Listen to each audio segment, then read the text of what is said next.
Jābūt godam pār varu un arī godam pār tiesu. Likumi mainās. Nav tiesai tā goda, ko jūs sakāt. Nu, redziet, te jau ir tā bēda. Te jau ir tā bēda, ka seko naudai. Un kad es jautāju dažādiem dienestiem, dažādiem cilvēkiem, kam es esmu zvanījis, un tie ir jau šajos pēdējos gados kopā ņemot kā minimums vairāki 10, tad es uzdodot jautājumu, vai jūs bez naudas arī šo darītu pret mani un maniem bērniem, vai jūs tiešām realizētu šādu cietsirdību? Es nevienam tētim, mammai neesmu darījis jums un jūsu bērniem to, kāpēc jūs to darāt maniem bērniem un man? Tad ziniet, kāda ir atbilde? Ļoti vienkārši. Klusēšana vai arī klausulas nomešana? Vai tā rīkojās atbildīgi cilvēki? Pareizi. Nē, tie nav atbildīgi cilvēki. Tie ir negodīgi. Viņi to pa naudu dara. Labdien! Jūs sazvanījāt Latvijas Republikas Tiesības sarga biroju. Informējam, ka kvalitātes kontrolas nolūkā saruna var tikt ierakstīta. Labdien! Lūdzu, runājiet! Labdien! Es esmu agrāk zvanījis, iespējams, ka arī jūs esat pie klauslītes, proti Natālija Vecgaile, vai pareizi?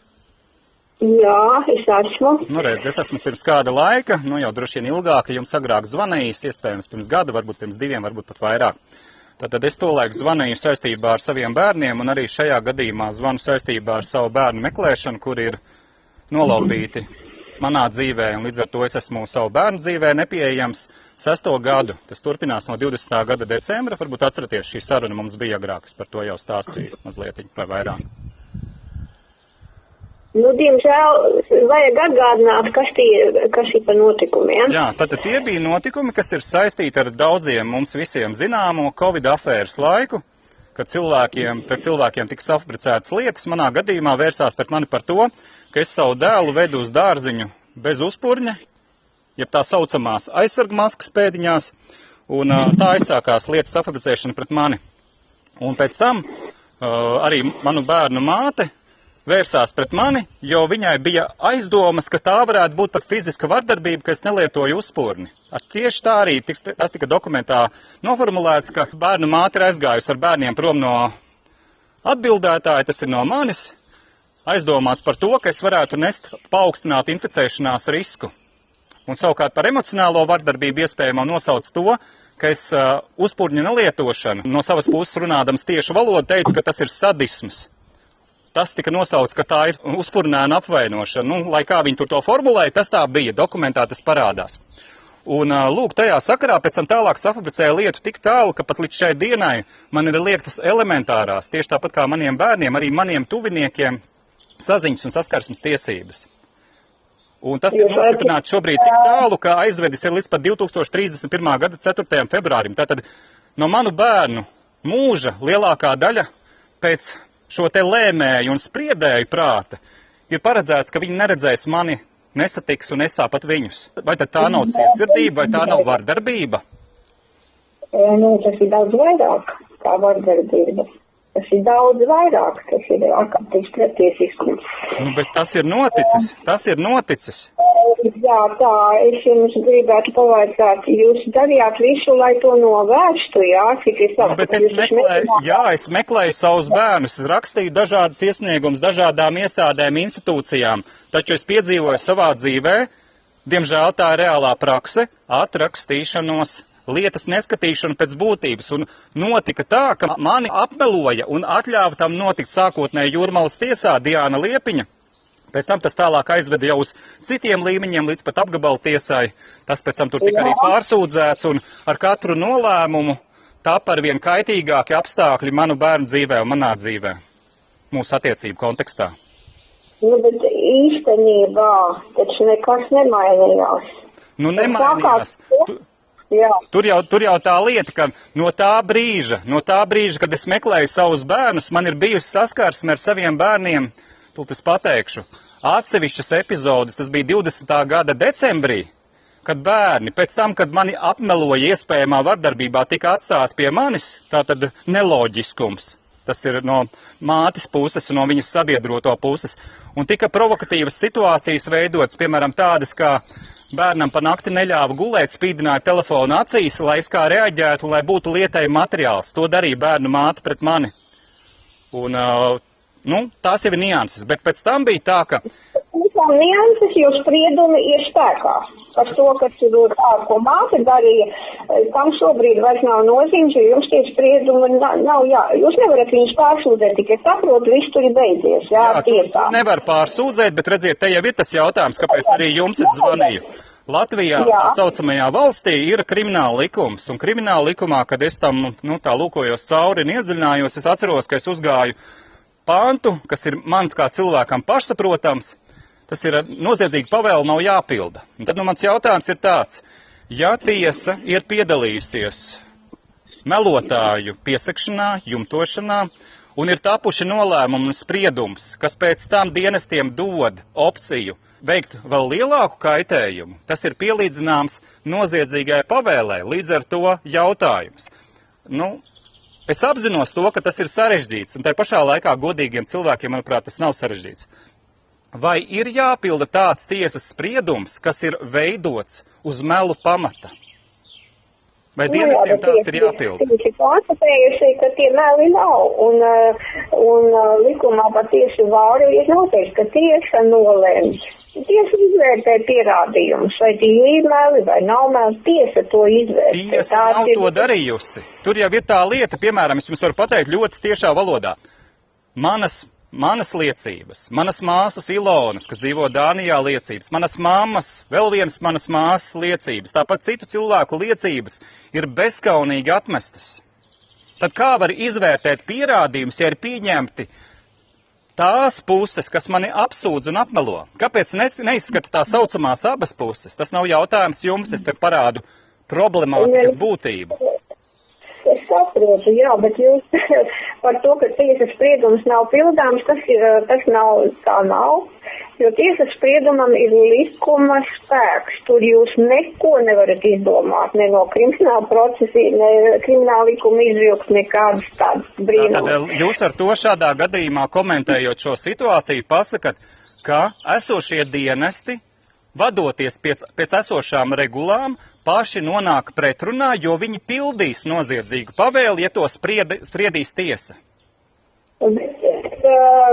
Nē, nekādā gadījumā. Nē, tā tas ir noticis. Mani taču apmeloja, ja mani apmeloja, un es to zina daudzi cilvēki Latvijā. Tiesa nolēma, ka jums tiesa nevar lemt, ir jābūt godam pār varu un arī godam pār tiesu. Likumi mainās. Nav tiesai tā goda, ko jūs sakāt. Redziet, te jau ir tā bēda, kas seko naudai, un kad es jautāju dažādiem dienestiem, dažādiem cilvēkiem, kam es esmu zvanījis, un tie ir jau šajos pēdējos gados kopā ņemot kā minimums vairāki 10, tad es uzdodot jautājumu, vai jūs bez naudas arī šo darītu pret mani un maniem bērniem, vai jūs tiešām realizētu šādu cietsirdību? Es nevienam tētim, mammai neesmu darījis jums un jūsu bērniem to, kāpēc jūs to darāt maniem bērniem un man? Tad ziniet, kāda ir atbilde? Ļoti vienkārši. Klusēšana vai arī klausulas nomešana? Vai tā rīkojās atbildīgi cilvēki? Pareizi. Nē, tie nav atbildīgi cilvēki, tie ir negodīgi, viņi to pa naudu dara. Bet redziet, jūs pati pateicāt, es jau arī to saprotu. Tāda iespējami pastāv, tieši tā. Un tas, ka ir rakstīts, ka ir sacīts princips, un jūs visu varat, tas ir papīra rakstīts. Jūs nevarat teikt, ka viņi to nedarīja, un tāpēc spriedums ir nepareizi. Tā nevar teikt. Redziet, es jums kā cilvēks pateikšu tādu vienkāršu piemēru. Tātad, ja, piemēram, bērni būtu ar mani, mans dēls Roberts Daniels un mana meita Emīlija Markus būtu ar mani.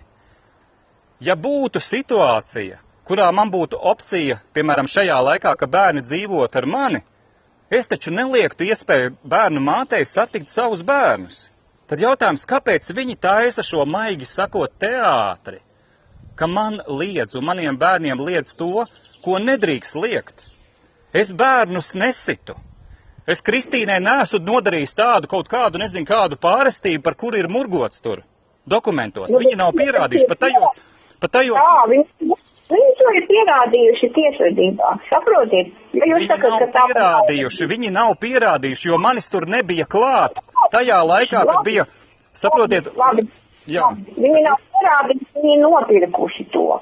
Viņi to ir nopirkuši, jā, redzi, jūs to pasakāt. Bet es jau to saprotu. Un redziet, ir vēl viens konteksts, ka pret mani vērsās tajā laikā, kad es Covid afēras situācijā 2020. gada vispirms novembra beigās, pēc tam decembrī aicināju cilvēkus publiski uz kolektīvu tiesvedību pret tā saucamo valsti, jo es apzinājos, ka notiek cilvēku tiesību pārkāpumi, izmantojot politiskus motīvus. Nestāstīšu nianses, es aicināju uz to. Un dīvainā kārtā pēc tam nepagāja ne 2 nedēļas, kā tika nolaupīti mani bērni. Viņi tika nolaupīti, aizvest nezināmā virzienā, nesniedza par maniem bērniem nekādas ziņas. Un pēc tam, kad es ilgstoši meklēju savus bērnus, kad periodiski man sanāca atrast, kur bērni atrodas, man piezvanīja kādas tur iestādes darbinieks, kurš pateica, ka bērni pašlaik atrodas te un ka būtu jāorganizē tā kā tikšanās. Un es teicu, man jau tas ir pašsaprotam, man neviens netraucētu, es labprāt bērnus satiku katru dienu. Tad notika tā, ka bērnu māte braukāja šurp turp uz māju no iestādes paspārni, lai gan viņai bija noteikts, ka viņai tur jāatrodās. Ja reiz viņa mani apmeloja iespējamā vardarbībā, tad savu saucamajiem dienestiem taču vajadzēja pārbaudīt. Un kas notika realitātē? Viņa jau pati zināja, ka es vardarbību neesmu darījis, un to arī apstiprināja arī tiesas sēdē pēc tam 21. gada septembrī, kad mans tā saucamais pārstāvis jautāja, vai fiziska vardarbība bija darīta, kad viņa iesniedza sūdzību par mani. Bērnu māte Kristīna tolaik Ruģele teica, ka nē. Tad uz kāda pamata ir šī te apsūdzība? Un es jums pateikšu tagad nākamo kontekstu. Jūs apmeloja. Viņi jūs apmeloja. Es to zinu, jo viņai bija motīvs.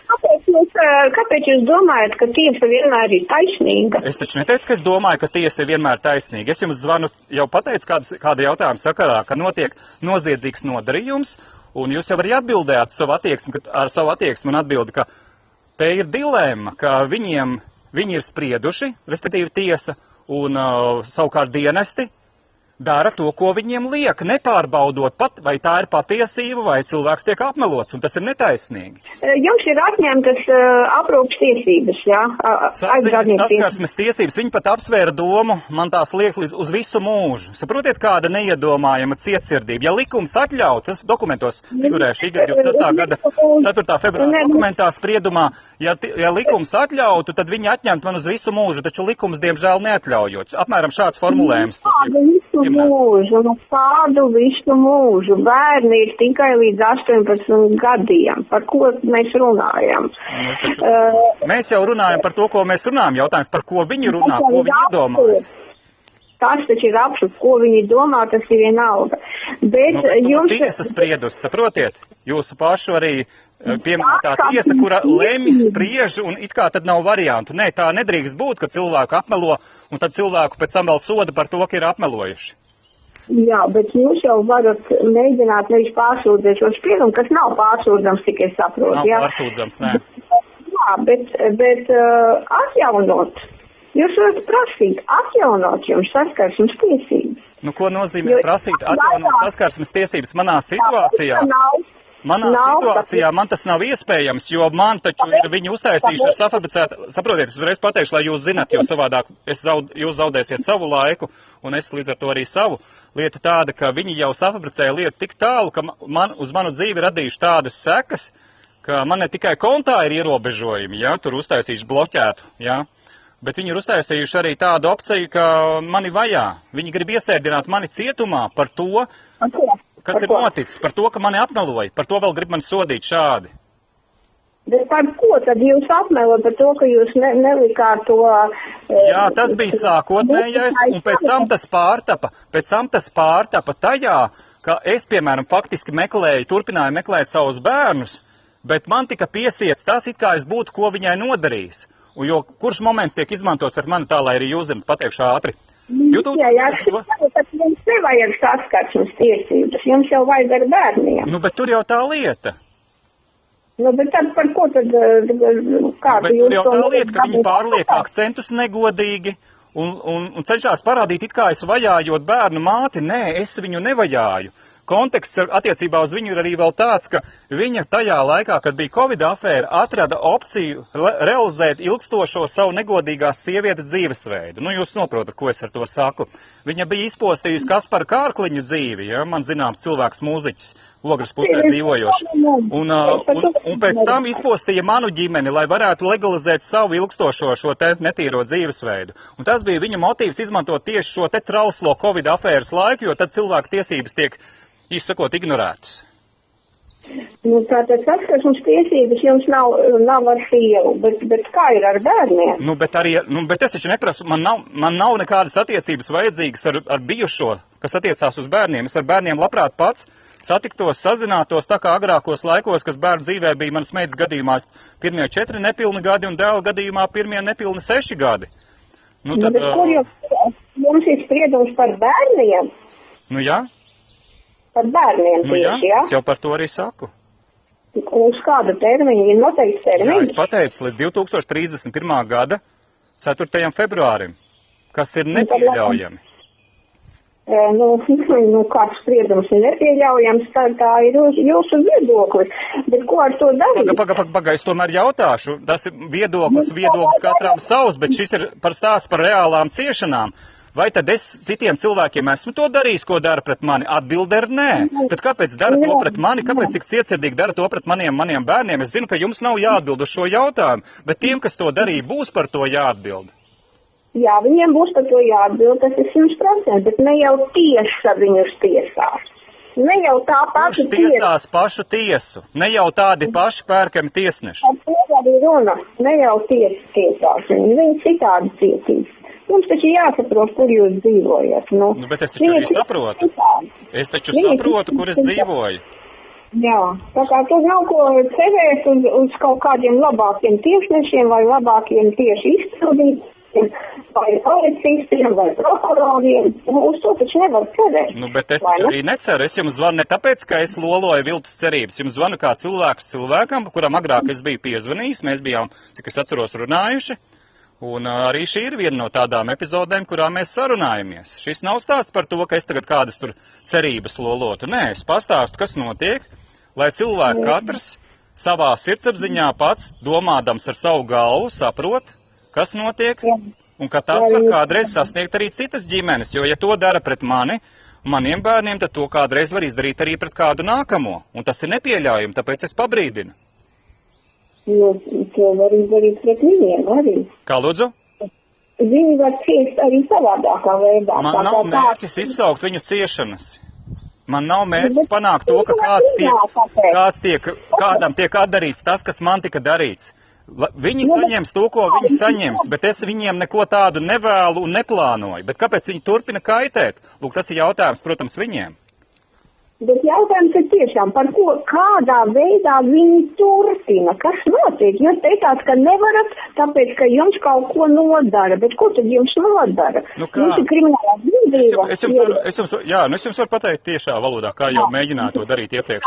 Tātad mani apsūdz par iespēju, par it kā vardarbību paveikt, kas notika 2022. gada 5. maijā, lai gan pirms tam tika safabricēta lieta par uzpurņiem, un pēc tam viņi meklēja, ilgi provocēja, lai es kā reaģētu. Un sanāca tā, ka 5. maijā meklēdams bērnus, pēc tam, kad, kā es jau pieminēju šajā sarunā, mans bankas konts bija nobloķēts, es vairs nevarēju bērniem naudu skaitīt, jo man vienkārši atmeta atpakaļ iepriekš to, ko es maksājumu sūtīju, varēja izdarīt. Tajā laikā izrādās bijusī nomainīja uzvārdu, un es to nezināju. Un man ilgstoši veidojās situācija, ka es nevarēju dot to naudiņu, ko es biju paredzējis. Un man pēc tam garantijas fonds piesējās un nobloķēja kontu. Tālāk tiesa izpildītājs, tālāk zināmā praksa, ko es sīkāk neraksturošu. Un katrā ziņā panāca efektu, ka man bija jādodās, jāpārkāp tā saucamais tiesas nolēmums, jo pati tiesas tā saucamie pārstāvi neiesaistījās, bāriņtiesa nekādā veidā nepalīdzēja, lai es varētu saviem bērniem nodrošināt to, ko es gribu nodrošināt un ko es varu tajā situācijā. Un sanāca tā, ka es meklēju pēc tam bērnus, bērnus neatradu, atradu bērnu māti agrākajā dzīves vietā un jautāju, kur ir bērni. Un es jautāju, kāpēc bērni nedzīvo kopā ar tevi, to atņēma man bērnus, bet pati nedzīvo. Viņa neatbildēja, tā vietā sāka bēgt un taisīt histēriju uz ielas, viņš nedrīkst mums tuvoties. Jā, un tāpēc jums bija krimināla procesa, jo jūs nedrīkstējāt viņai tuvoties. Ziniet, kas ir pa lietu? Cilvēciskais faktors ir tas, ko viņi izmantoja arī šajā gadījumā pret mani, jo man tika nopludināta tajā laikā informācija, kur bijusī ar savu kādu agrāko draugu, tur jaunības draugu, viņa bija pateikusi viņam, ka drīz miršot. Man kā bērnu tēvam loģisks ir jautājums, ja viņa drīz miršot, ja to viņa saka pilnā nopietnībā savam agrākam baznīcas draugam, tad ko man darīt, ko man domāt? Man saskarsmes saziņas tiesības jau tajā laikā ar bērniem bija liektas. Un es līdz ar to viņai prasīju atbildību, kas, Kristīna, notiek, ja tu tā raksti. Viņa neatbildēja. Tad sanāk, vieniem viņa stāsta vienus melus, citiem citus. Cik es saprotu, viņa vēl dzīvo šajā laikā, ja? Bet katrā ziņā realitāte ir tāda, ka visu to notikumu kontekstā rezultāts ir tāds, ka man nav iespējams redzēt, satikt savus bērnus tieši tāpat kā viņiem mani. Un man vienīgā opcija, kas paliek, tas ir rakstīšanas opcija iestādēm. Es jau esmu atmetis ar roku, tur nav jēgas, es esmu simtiem dažādas iesniegumus rakstījis, tāpat man tuvinieki, citi cilvēki. Un man palicis ir tikai runāt publiski, ko es arī daru, vai arī periodiski piezvanot tādiem cilvēkiem kā jums. Es sapratu, ka viņa ir precējusies tagad otrais, jā? Nu tā ir viņas dzīve, es tur nejaucos, arī tajā laikā, kad... Es jums nejautāju baumu līmenī, es jums jautāju praktiski. Jā, tā ir, es taču nerunāju par baumām. Jā, paklausieties, ja viņa ir precējusies otrais, tad uztur līdzekļus, cik es saprotu, viņa vairs no tā brīža, kad ir apprecējusies, viņa vairs no jums nevar prasīt, jo viņai ir cita ģimene. Kā nevar prasīt? Bet prasa? Tad viņa var prasīt uztur līdzekļus, ja viņa jau ir patērs bērniem. Nē. Viņa dzīvot tā ģimenē. Man nav zinām informācija par to status, kādas tur varbūt ir vēl izmaiņas notikušas. Es vienkārši to nezinu. Man ir informācijas vakums par to, kādos apstākļos dzīvo mani bērni, kādi ir tie statusi. Es zinu to, ka viņi mēģināja pat paslēpes nomainīt manu bērnu uzvārdu. To gan viņi mēģināja Covid afēras laikā. Vai tas notika, to es droši nezinu. Nu, tas nav nozīme. Kā tad nav nozīme? Ir nozīme. Tas ir sīkums, ja mēs runājam par tādiem papīriem, jā, tas ir sīkums, ja ir par bērnu tātad dzīvi runa, jā. Tas arī ir stāsts par bērnu dzīvi, jo paslēpjot bērnus šādi, es sīkāk nekomentēšu to, tas tā ir. Jā, es klausos, ko jūs sakāt.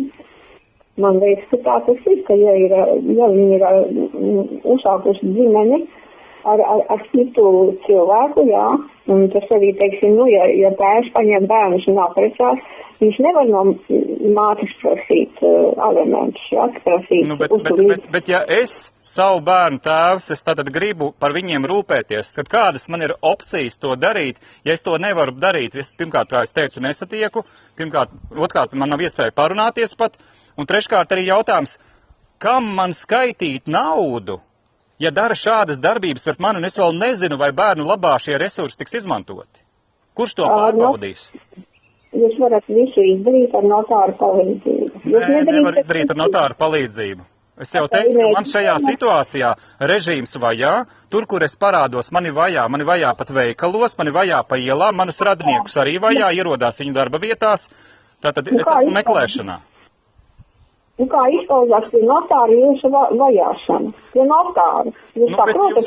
Jūs saprotiet, ka man nav iespējams formāli izdarīt pat šādu lietu, jo man vairs arī pat tā saucamais dokuments neviens vairs neeksistē. Pase man vairs nav.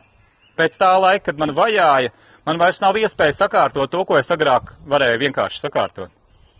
Jums nav pase, tāpēc kā? Tāpēc, ka termiņš ir beidzies Covid afēras laikā, un pēc tam atjaunot man vairs nebija iespēja, jo sākās vajāšanas. Es taču neļaušu sevi sodīt par to, ka mani apmeloja, tāpēc es arī nekur ne tiesās, ne citur nēju.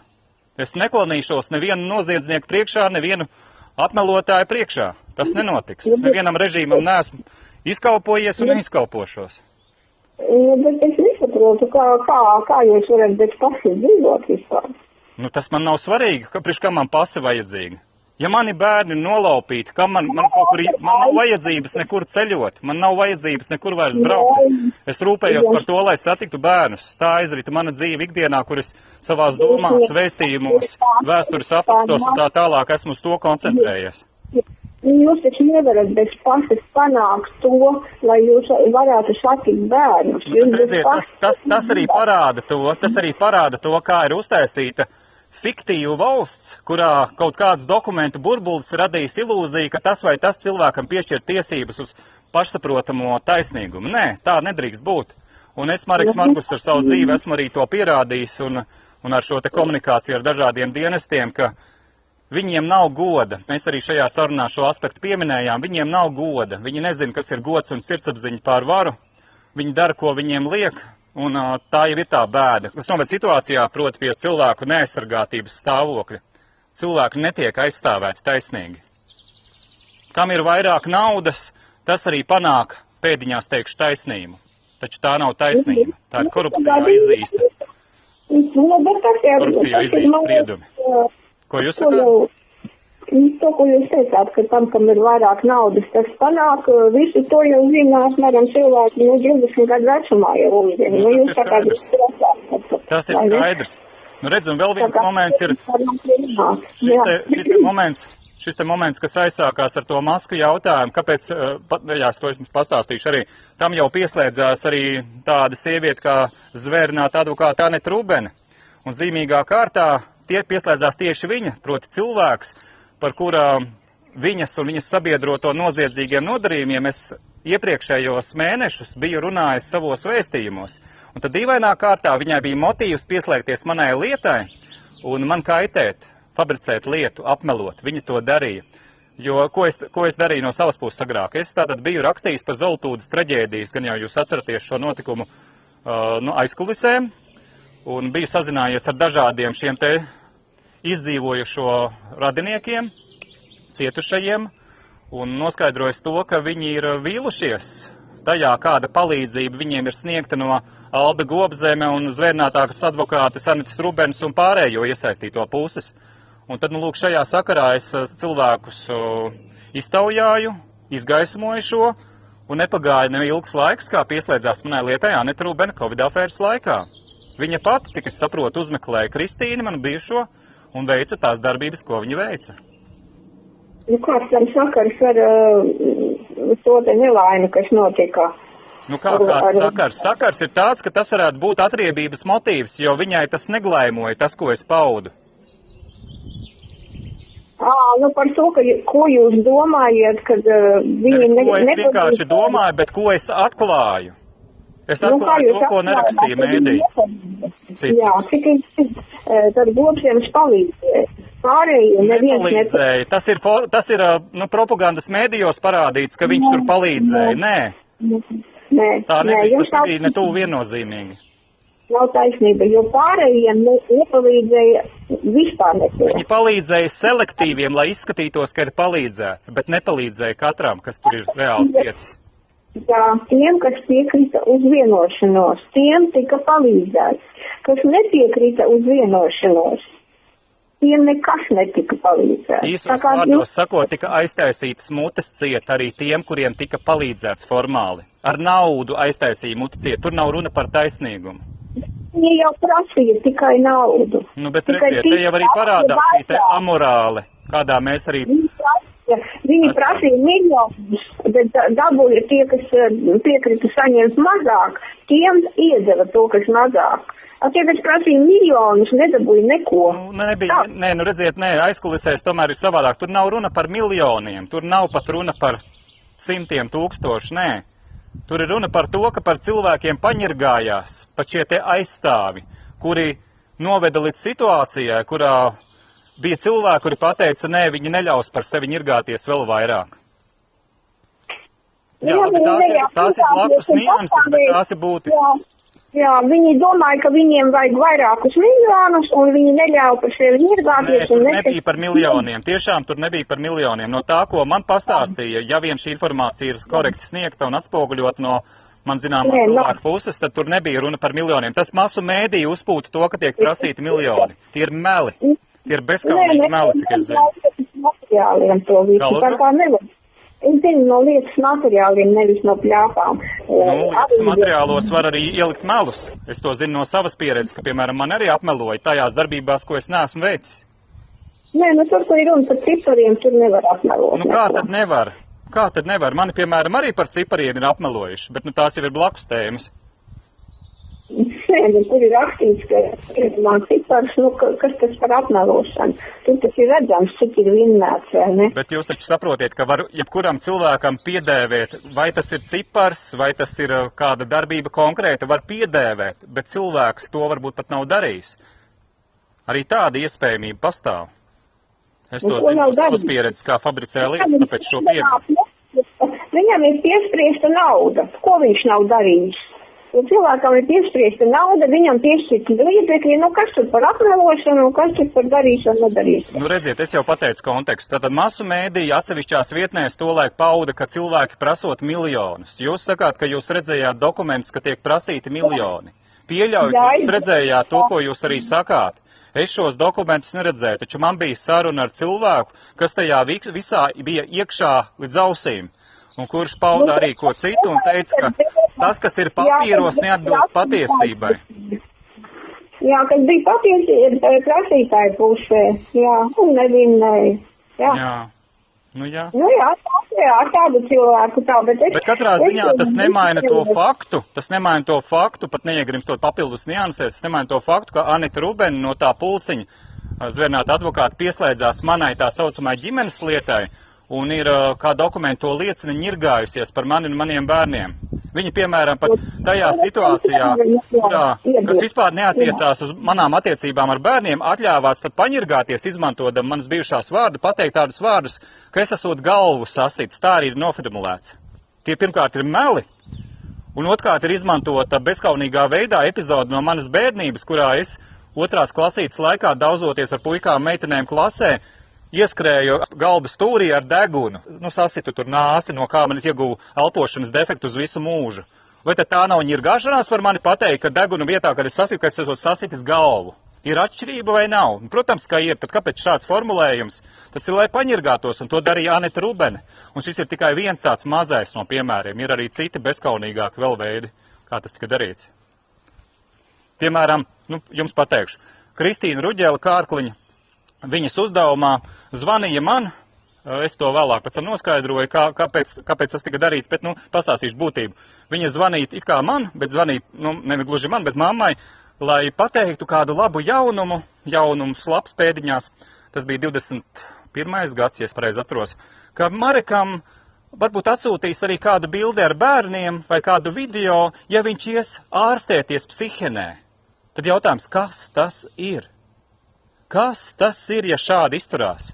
Ko tas nozīmē? Uz kāda pamata mani grib kaut kur sūtīt ārstēt?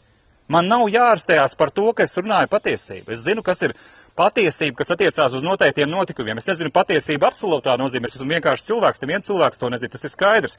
Bet es runāju par konkrētiem notikumiem, kuri ir pārbaudāmi, izmērāmi, pierādāmi. Un ja es runāju to, ko es runāju, tad par to man grib sūtīt ārstēties. Viņi paši ir veseli, kas šādi izturās. Bet ļoti stipri apvainojies. Jā. Kā lūdzu? Es domāju, ka, tā teikt, šoļi rej un karavāni ir tālāk. Griezieties mierā pa viņiem, lai viņi rej. Paga. Suņi rej, kā jūs sakat līdzībā, karavāni iet tālāk, bet bērnu dzīve ir izpostīta un radītas neatgriezeniskas sekas. Nē, neklausieties uz tiem suņiem. Ja karavāna klausītos uz katru suni un ietu viņam pretī, tad viņi nekur neaiziet. Bet redziet, lieta jau ir tāda, ka te jau tā konfrontācija aiziet tālāk jau fiziskajā līmenī, jo tad, kad šie dienesti vazājās un glūna no stūriem kaktiem, piemēram, viņi paši pat pa mežiem vazājās, man līdz dažkārt, lido ar saviem droniem. Tas varbūt izklausīsies neticām, tie jau blakus momenti, bet pat arī aviācija ir izmantojuši privāto pret mani, sekodam manām ierīcēm, ar helikopteriem. Tad kas tas ir? Tas ir tā ģimenes lieta. Viņi nenoliedz, ka viņi to darīja paši pēc tam smīkņā, kad es to stāstu. Viņš saka, tev ir jautra dzīve.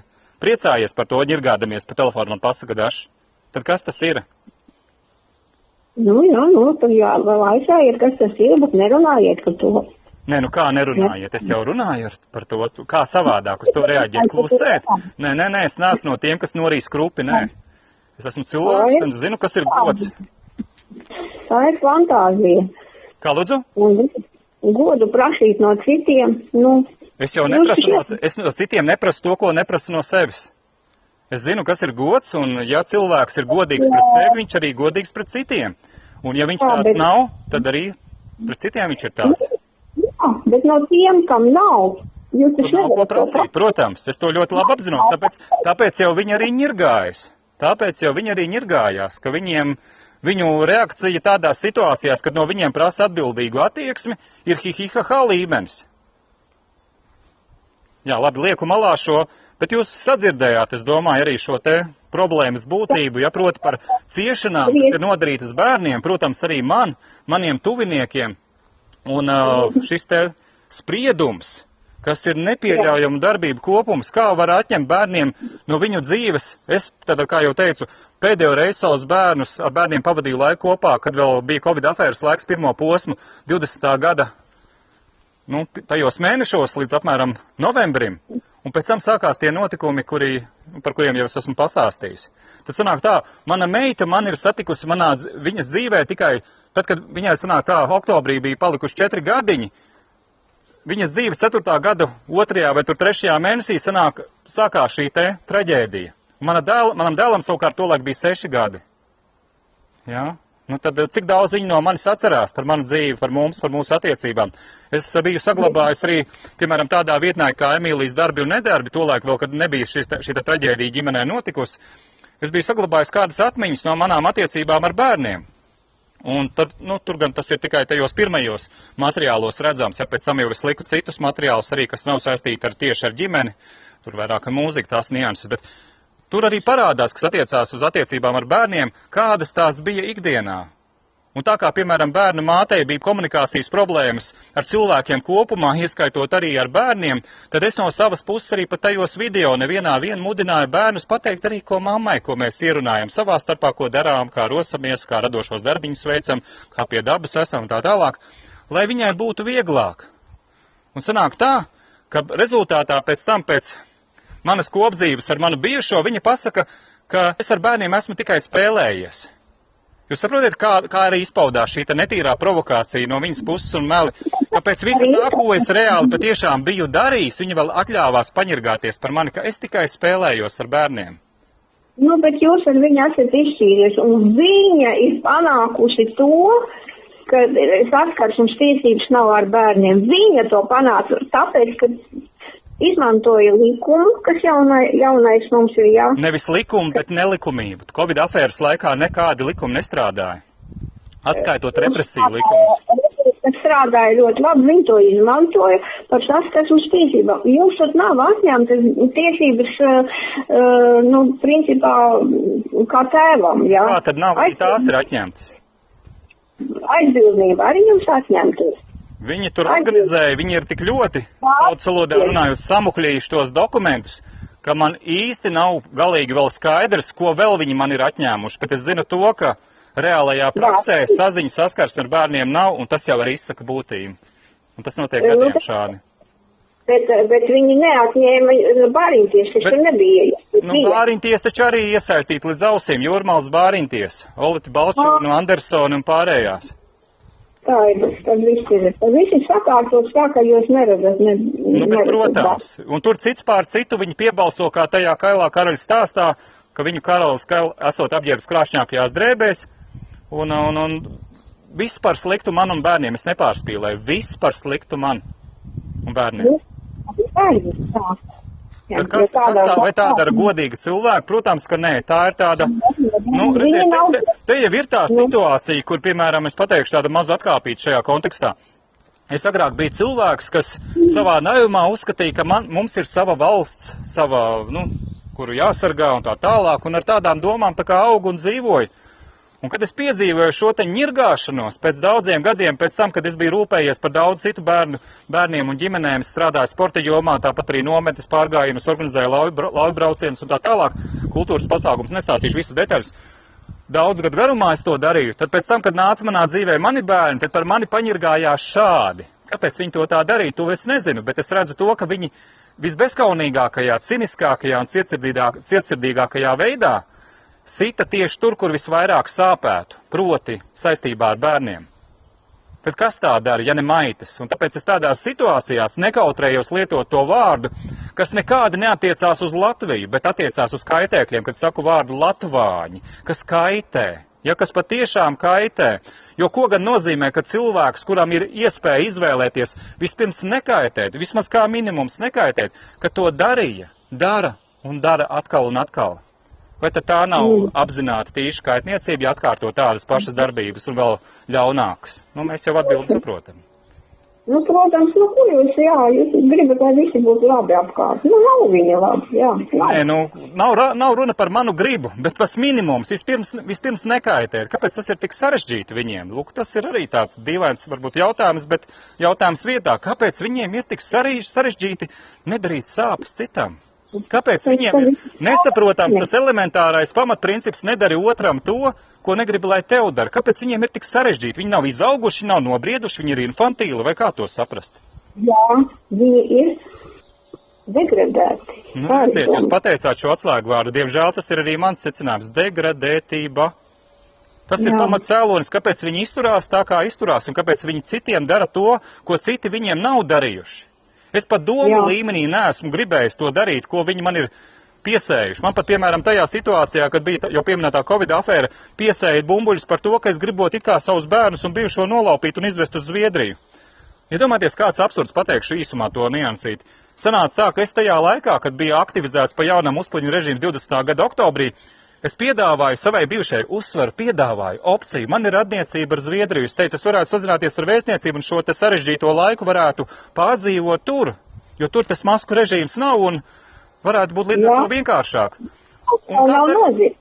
Kā lūdzu? Tas ir noziegums aizbraukt no valsts, vai tas ir noziegums? Nu nav, es piedāvāju. Un saprotiet, arī šis moments tika safabricēts no Anetes Rubenes puses, zvērnētās advokātas puses, parādīts, ka es centos nolaupīt. Kristīna, protams, lika savu parakstu, piebalsoja.